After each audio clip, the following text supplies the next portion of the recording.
మన జీవితాలలో మాట్లాడుతున్న ప్రతి మాటలు మత్తయి సువార్తకి ఎంతగానో కనెక్ట్ చేసి వాటిలో నుంచి కొండమీద ప్రసంగాన్ని ఎంత చక్కగా మనకు వివరించి చెప్తుండో కదా.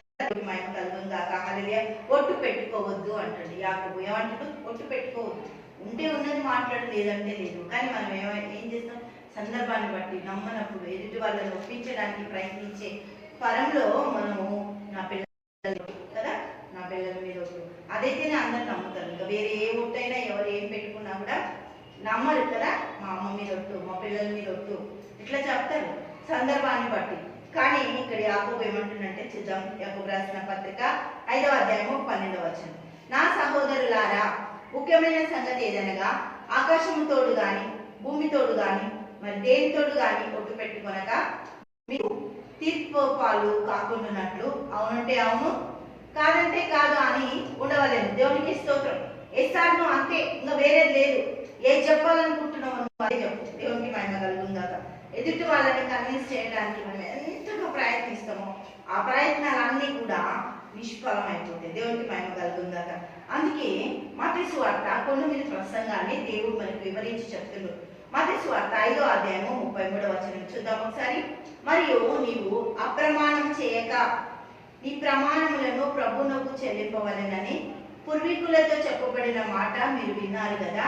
నేను మీతో చెప్పినది ఏమనగా మాత్రము ఒట్టు పెట్టుకొనవద్దు. ఆకాశము తోడనవద్దు, అది దేవుని సింహాసనం. భూమి తోడనవద్దు, అది ఆయన పాదపీఠం. యెరూషలేము తోడనవద్దు, అది మహారాజు పట్టణం. నీ తల తోడని ఒట్టు పెట్టుకొనవద్దు. నీవు ఒక వెంట్రుకను తెల్లగానైనాను నలుపుగానా అని చెయ్యలేదు. నీ మాట అవునంటే అవును, కాదంటే కాదు అని ఉండవలేను. వీటికి మించినది దుష్టి నుండి పుట్టినది. దేవునికి స్తోత్రం. ఎవరి నుండి పుట్టింది? పుడుతుంది. వీటిని అవునంటే అవును, కాదంటే కాదనే రీతిగా ఉండాలి. కొండ మీద ప్రసంగము మనకు జీవితాలలోనికి దేవునికి మహిమ కలుగును గాక ఆచరణలో పెట్టాలి, నేర్చుకోవాలి. కొండ మీద ప్రసంగాలన్నీ కూడా మనం ఆచరించాలి, ఆ విధంగా జీవించాలని యాకోబు పత్రికని మనకి రాసిండు.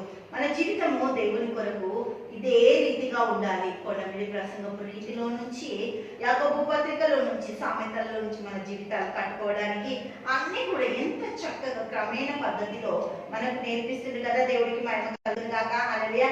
కొండ మీద ప్రసంగాన్ని విషయాలు అన్ని కూడా యాకోబు అంగీకరించును కాబట్టి ఏమంటుండు? నువ్వు కూడా అంగీకరించు అంటుండు. హల్లెలూయా. దేవునికి స్తోత్రం. నేను అంగీకరించిన కాబట్టి మీరు కూడా అంగీకరించండి.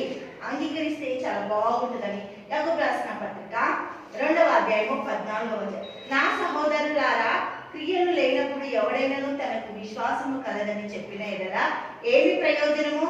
అంటే విశ్వాసము తనని రక్షింపగలరా? దేవునికి స్తోత్రం. నిన్ను రక్షించేది దేవుని వాక్యం, నిన్ను హెచ్చించేది దేవుని వాక్యం, నిన్ను సరైన పద్ధతిలో నడిపించేది దేవుని వాక్యం.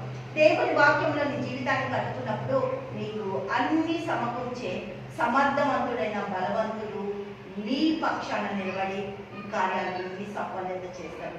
దేవునికి మహిమ కలుగును గాక. హల్లెలూయా.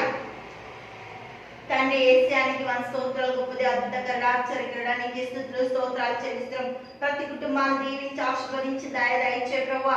బిడ్డలందరూ కూడా ప్రభా నీ విశ్వాసంతో నీ జీవితాన్ని జీవించడానికి నీకు మాదిరిగా ప్రభా నా తండ్రి మాదిరి జీవితాన్ని జీవించేటట్టు ఓపిక సహనాలు కలిగి వారి యొక్క ప్రతి పరిస్థితుల్లో ప్రభు నిన్ను ఆశ్రయించే సామర్థ్యత వాళ్ళకి దయచేసి నడిపిస్తున్నందుకు వందనాలు స్తోత్రాలు చెల్లిస్తూ యేసుక్రీస్తు నామంలో ప్రార్థిస్తున్నాము తండ్రి. ఆమేన్, ఆమేన్, ఆమేన్.